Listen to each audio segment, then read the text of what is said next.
This is Justin Case introducing Jeff Griffin. How are we doing today? Hey, I am I'm excited to be here. How things going for you, Justin? hey, things are crazy at our end, but they generally are. So we're excited about this, Jeff. I'm excited about you showing me the path. Well, talking about the path, been running around the world. I shouldn't say the world, the country, United States. Just got back from New York. I know we're in September. Um, September 13th.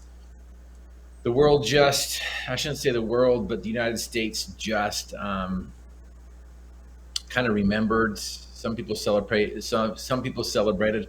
Other people are like, "Are you kidding? Do you still think that it was blown up by airplanes?" We've got all these different perspectives on 9/11. But what was interesting, I remember when 9/11 happened. It was back in 2001, correct? Yes, yes, it was. And that was my first year of teaching.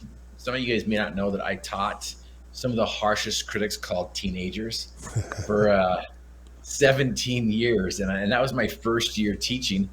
And I remember, the news coming in. And the news came in like, oh my gosh, there's a plane that just went into one of the Twin Towers. And I don't know if you remember the old movie Net with Sandra Bullock. I do remember it. It was a long time ago. That's where first was introduced to people being able to manipulate computers and other things like that. And at the very beginning, they had either her partner or friend or somebody, a small little Cessna plane fly into a billboard. And so I'm like, okay, a small little Cessna plane. And then it turned out to be a bigger plane. It was reported to be a bigger plane, and then a second one. And then I'm like, oh my gosh, what is happening here? And the future was unknown. And that's what I want to talk about and discuss a little bit is about the future, because the future is unknown. And there were some people that freaked out. There's other people who rose up, and it was interesting how people reacted and respond. And before I jump into this, Justin, what are some of your observations of how people respond to the unknown? Well, sadly, I notice people, it's almost like a chicken little syndrome. Tend to overreact, tend to not be grounded, tend to not assess what's really going on before they act. Yeah, yeah, absolutely. And so it's interesting how that phenomenon happens. We also had another kind of crisis or another thing that happened just 2 or 3 years ago. The COVID crisis that was happening. And what was interesting is I remember how we were being pimped with a bunch of fear. And I'm like, oh my goodness, what is going on here? I'm like, we are acting or reacting based on the information that we're receiving. And I've learned for myself that the future is unknown, and we can base our energy, we can act based on doubt or faith or courage or fear. And so what's interesting is we didn't have a whole lot of information in the beginning, and other than what was being given to us. And so I just looked around and I just noticed how people were reacting. And it was pretty interesting to you. 2020 was kind of interesting because of all the fear that was being pimped and all the negative news that was being given. The pressure was starting to increase. And whenever pressure is increased, performance typically decreases. Or when pressure increases, we get to realize what we're made out of. We get to realize what's inside of us. In fact, I love the law of the harvest. What we reap is what we reap is what we sow. And one thing that's interesting about the law of the harvest is fruit is true to its nature. You know exactly what's going to come out of a fruit if you apply some pressure to it. I know I've shared this before, but I want to just remind our listeners and watchers that if we apply pressure to fruit, juice is going to come out. So if I apply pressure to an apple, apple juice is going to come out. If I apply pressure to a pear, pear juice is going to come out. To a pineapple, pineapple juice is going to come out. What's interesting is if we apply pressure to a human being, yes, human juice is going to come out as well. We don't want to experience that stuff. But if we apply pressure to a human being, what comes out is what we've put in. And so if we don't like what's been coming out, if we don't like what comes out when pressure is applied, then maybe we should take a look at what we put in. And so again, going back to how do we respond to the future? How do we respond to the unknown? Because again, we can place our energy, we can place our thoughts, we can place our actions in one of two things: doubts or faith. And then we can respond and act in courage or fear. And so again, it's like, how do we prepare for those moments? How do we prepare? I always talk about, to every man and woman, there comes that special moment when we are figuratively tapped on the shoulder and offered a special thing unique to us and fitted to our talents.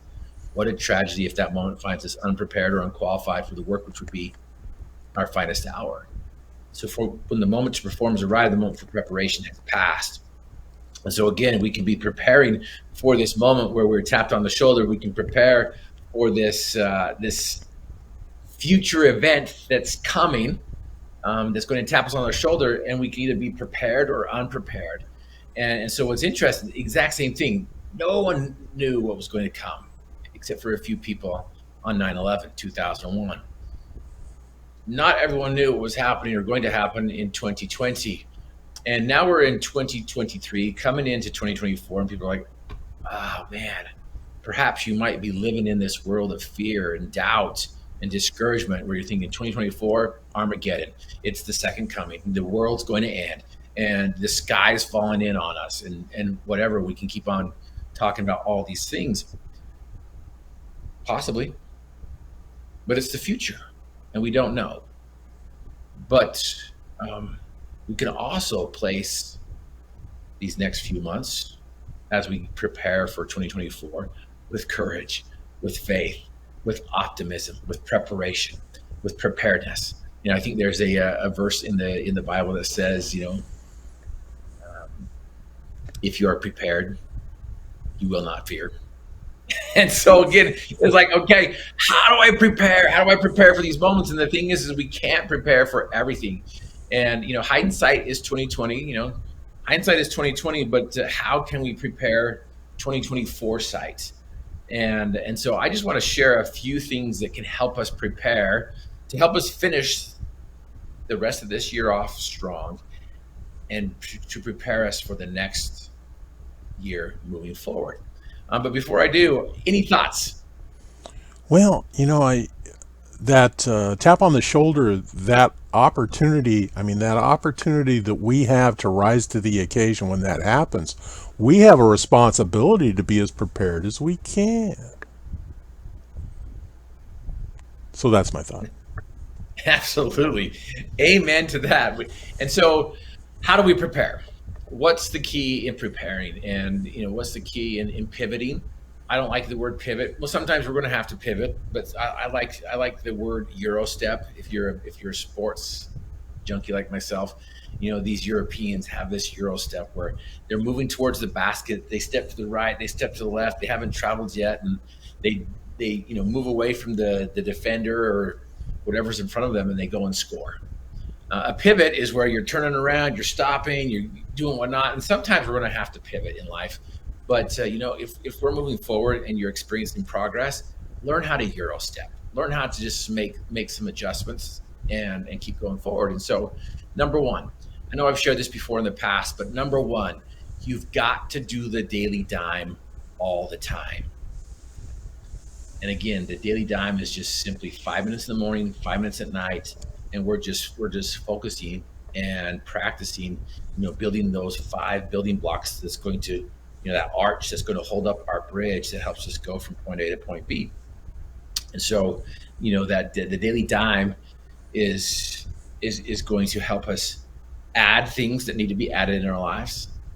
it's going to take away things that we need to eliminate from our lives, because there's some things that are hindering us. There's some holes that are in our bucket that, that energy and that water and whatever it is just flowing out. We can put in as much as we possibly can, but if there's a hole that's not plugged, it's going to keep on emptying it, and we're not going to have any left over to help us move forward. And so the daily dime helps you add things, helps you take away things, eliminate things. And then, of course, the daily dime helps remind you of what you're going to keep. What are the things that you're doing right? What are the things that are musts? And I like to, talk about those holy habits and righteous routines that need to happen, in all four areas of our lives. There's a spiritual aspect, there's the mental aspect, there's the physical aspect, and there's the social aspect. And so what are those keystone habits that we need to focus on every day? Because again, there's only 24 hours in a day. We sleep 8 hours. Most of us sleep 8 hours of those days, and it leaves us with 16 hours left in the day. And so what can we do with those 16 hours?